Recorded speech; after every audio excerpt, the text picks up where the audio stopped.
Well, hey folks, it's your old pal King Washminator. Welcome back to Total Party Skills. I thought it'd be fun to talk about something that I've always noticed here with some of the World of Darkness games, and that a few of their titles, the way the supernatural beings work are really, really similar to each other in some sort of fundamental functioning ways.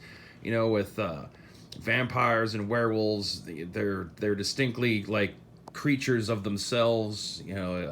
Vampires have either been drastically altered, or with werewolves, it's a genetic inheritance. Also, mages, they might have like an empowered, awakened soul, but it is still their own soul.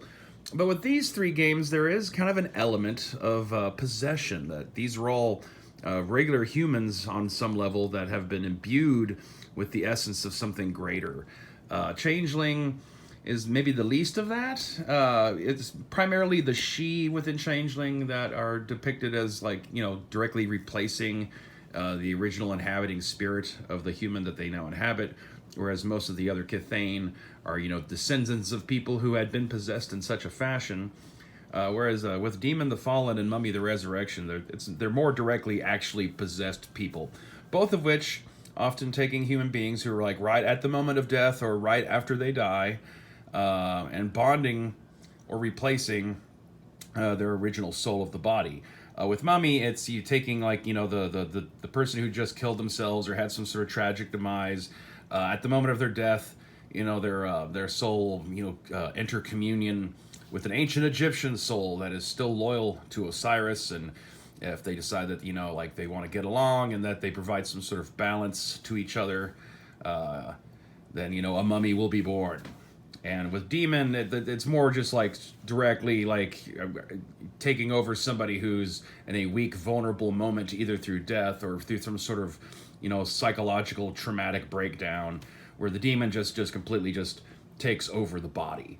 And like I said, with Changeling, you just kind of have the she. I just find it just kind of interesting that there's this that they're all kind of in a way doing the same thing. You got these three games about possessed people. And like I said, you can maybe get a little hint of that with Mage. There are instances with Kindred of the East, where the Kuei Jin, if their own body is not available after they get out of hell, they will take over the body of someone else. So you could kind of asterisk them into this general category. And Werewolf has put out a couple of books about playing actually directly possessed characters, like Freak Legion for Mori, and they actually just have a book for possessed, so you can also play like drones that are possessed by Weaver spirits and shit like that. And I don't know, is it a cop-out? It should be something be read out of it? Is there a greater narrative somewhere to be discovered in the fact that these three things in particular have this sort of kind of common bond in terms of how they are born into this world of darkness?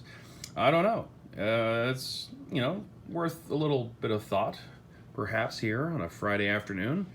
So, hit buttons and all that kind of stuff. Stay watchminute. Have a good one, and things.